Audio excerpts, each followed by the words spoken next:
Welcome to Essential Ingredients, powered by Next Gen Purpose. EI serves up thoughtful conversations with industry leaders and pioneers who support a regenerative future for our food system. The stories shared by our guests are meant to spark curiosity and inspire informed global change. Welcome to Essential Ingredients. I'm your host, Justine Reichman. Today with me is Daniela Kratz from Farmhouse Lab. Welcome, Daniela. Thank you so much, Justine. So glad to have you here. It's been so great the last 8 years getting to know you and having you as a neighbor, just around the corner. Yeah, when I came here, we live so close by. I know, we've looked on the map before.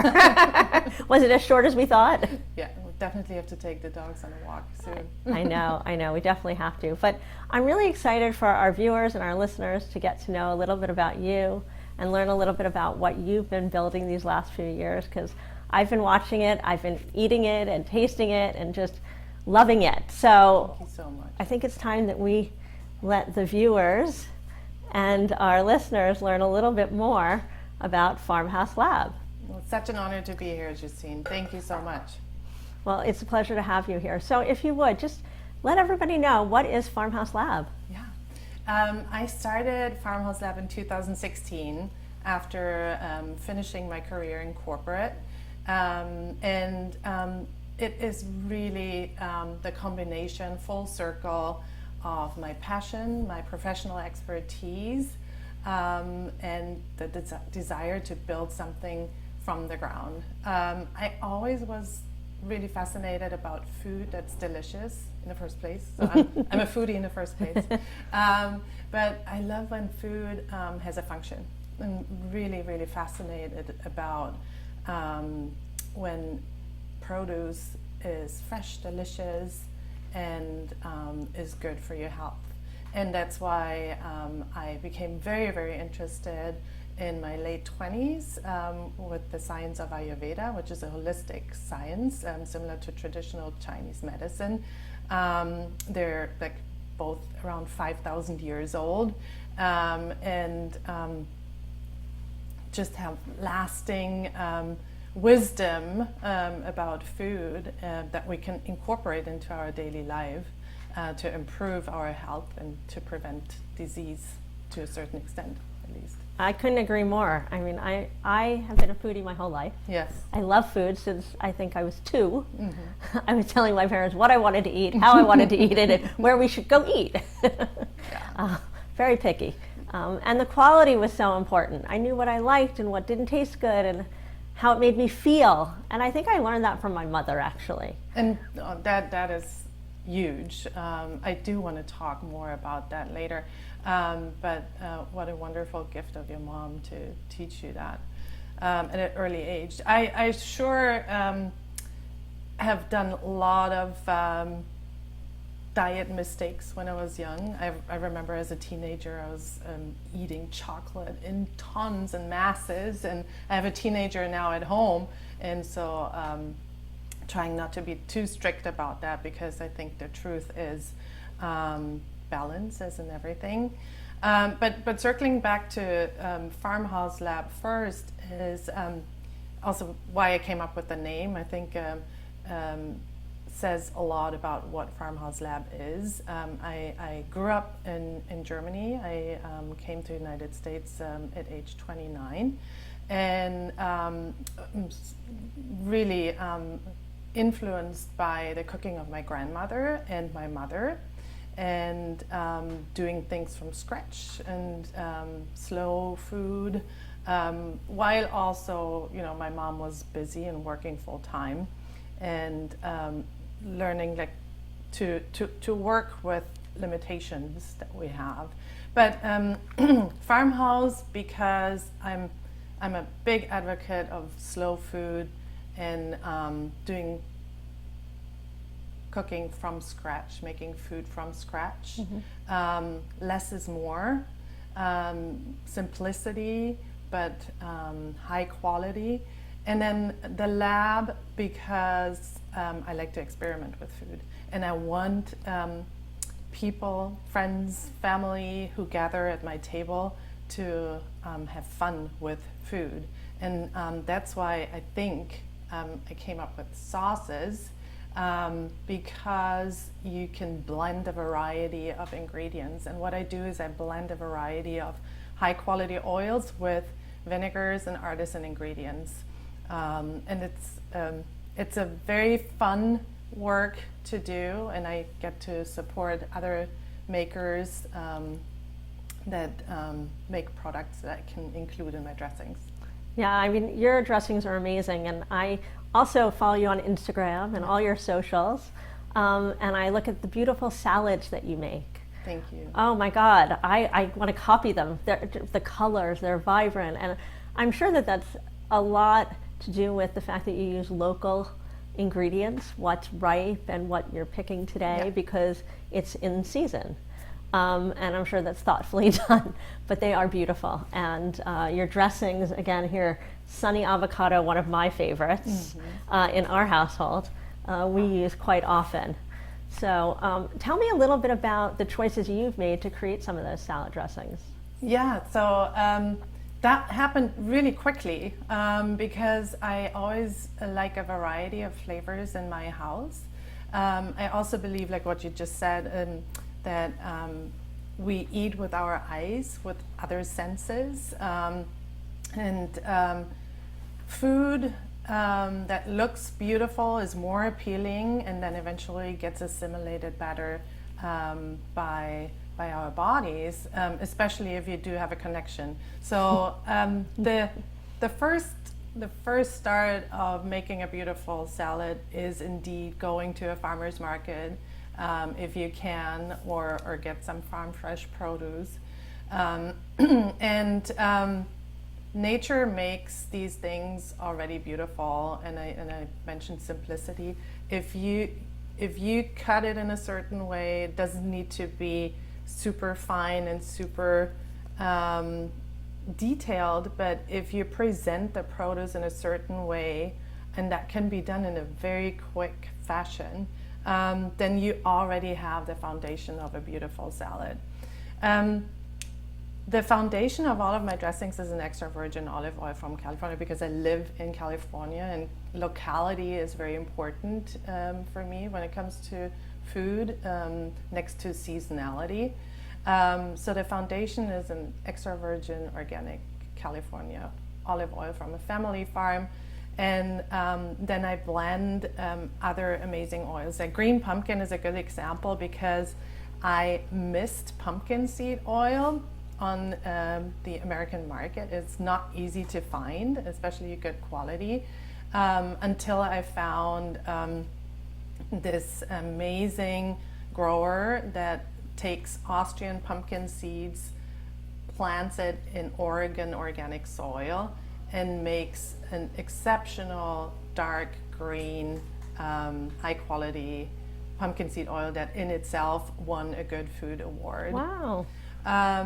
But sunny avocado and green pumpkin, when you compare it, you use it for very different salads and food groups. I always recommend sunny avocado with lighter green leafy lettuces versus green pumpkin more for the dark green.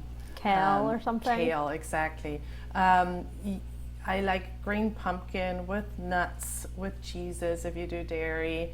And sunny avocado goes really well with fresh, crunchy vegetables and fruit. So one of the things you've mentioned to me is that you really want to cultivate an environment where people can utilize what you create to cook at home. Yes. To inspire people to make it easy. Yes. And so why is that important to you? Does that go back to when you were growing up with your family? Is that because you feel it's healthier to eat at home? Is it a combination of both? I thank you for asking that. That's really where I'm very passionate about, and where the core mission of Farmhouse Lab lies.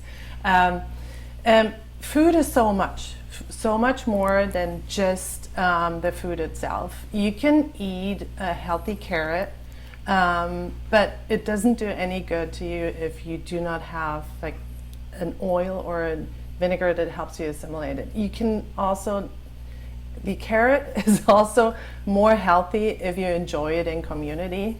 It is healthier for you if you met the farmer who grew the carrot, or if you picked the carrot from your backyard.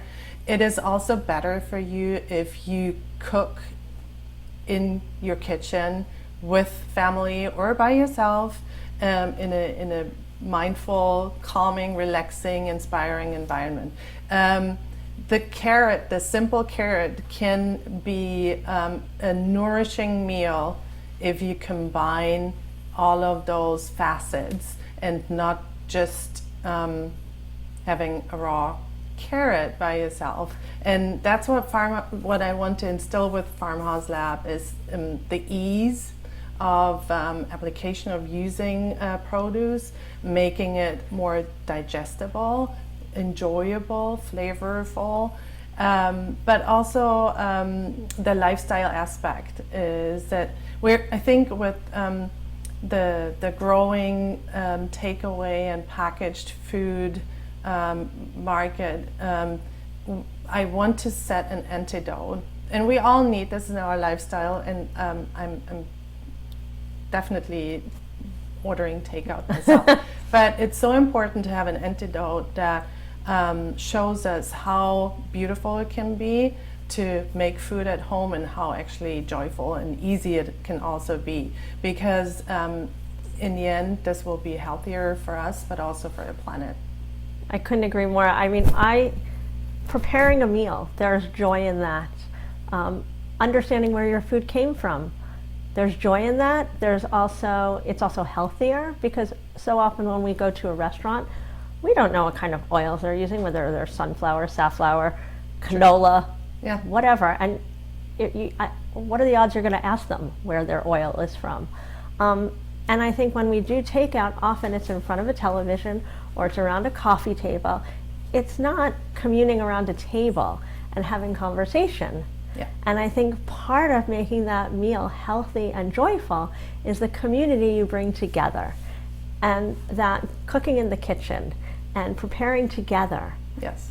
And going to get the food, and the whole process of it brings joy, it's healthier, and it is all around just creates a better environment. So for me, I couldn't agree more. I look forward to the holidays for that reason. Yeah. Because we carve out that time.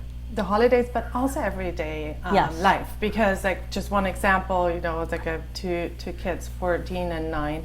And as a mom, as a working mom, I understand the pressure that a lot of people have every day. It's when the question comes, what's for dinner? And you feel like, oh my God, it's like kid A has a different preference than kid B, and then the husband maybe wants something completely different. And so it is challenging for all of us, but one simple way I'm trying to break this down is to involve the kids, involve the family. And Right. It's like that helps them to make decisions. It frees me up. But also on top of all of this, I have some shared time with them together. They have a connection to the food. It will make them more likely to eat the vegetables that I would like them to eat. And yes, it's a little bit more work than ordering in, and everybody gets to decide what they want to eat. But without talking even about trash that we're producing, etc. It's just the community, it's the time together, it's the shared values, and a possible time of connection. And then also what you said, the power of control over what we're eating and what we're choosing. So there are, aside from families, you also have single people. Absolutely. And so single people often get left out of the equation, and nobody wants to cook for themselves. I can tell you, when I was single, I felt like it was a lot of effort to cook for myself. Yeah. I always wanted to invite friends over if I was going to cook. Otherwise, I'd order in or meet a friend down. But this is an antidote for that too, because it makes it easier. Yes. It doesn't fill the community end of it, but it does allow us to make healthier meals for ourselves, and in a way that's easy and accessible. Right. So it doesn't fill the whole equation because you can't build community, necessarily on your own, but it does allow us to make a healthy meal for ourselves in an easy, accessible way. For sure, for sure. And then also, there's a lot of people out there, I think they are lonely, and they would like to try something. So even just the joy of making a food and then bringing a little bit over to your neighbor, that is an amazing thing, and it's a beautiful gift that you don't just do for your neighbor, but also to yourself. And I hope to make it easy, to make it joyful, to make it inspiring, because my dressings are for people who don't want to make any compromises of ingredients. So it's typically the person who uses olive oil and lemon juice and maybe garlic and makes their own dressing, but that gets boring over time, and then you want a different flavor. And so mostly those are the customers that are drawn to Farmhouse Lab. So I love the mission behind this. And the other thing that we talked about, or that you touched on when we started our conversation, was that you started to talk about Eastern medicine. And I don't want to butcher it, but I believe it was Ayurveda. Correct. Oh, thank God. Okay. The science of life. The science of life. And I'm curious what role that played in the process of these different salad dressings, and where your thoughts are when you were making them. And when I look at them, you'd never know it. So I'm curious if you could talk a little bit about that. Yeah, no, thanks for asking. What I love about Ayurveda is that it teaches us to be mindful every day. It also makes us aware that we're all individuals. We are all very unique. What is good for one person does not necessarily need to be good for the other person. What is good for me in summer doesn't need to be good for me in winter. And it gives you tools to understand every day what your current state is that you're in mentally and physically. It also gives you tools to determine what your innate state you were born with, and that's always the starting point. It's the so-called prakruti, and then the state that we're currently in, and that may be very different this evening compared to what it is now, that is called the vikruti. And so if we check in every day, if we know what our innate state is, and we check in with us every day, where we are now, we can see how we can balance us back into our own individual optimal balance. And I think it's fascinating, and it's so true and very much needed these days. And I incorporate it every day, and leave some flexibility for cooking every day, so I can modify and check in with what I need. Meal planning is a very useful tool, and I use it to some extent, but I always leave some flexibility to make decisions ad hoc. What the family needs, what I need. Given the day, given this could change. And yes. So how did that play a role in your dressings? Yeah, so all of these dressings, and I have a blog post, could be categorized into whether it is Vata, Pitta, or Kapha pacifying.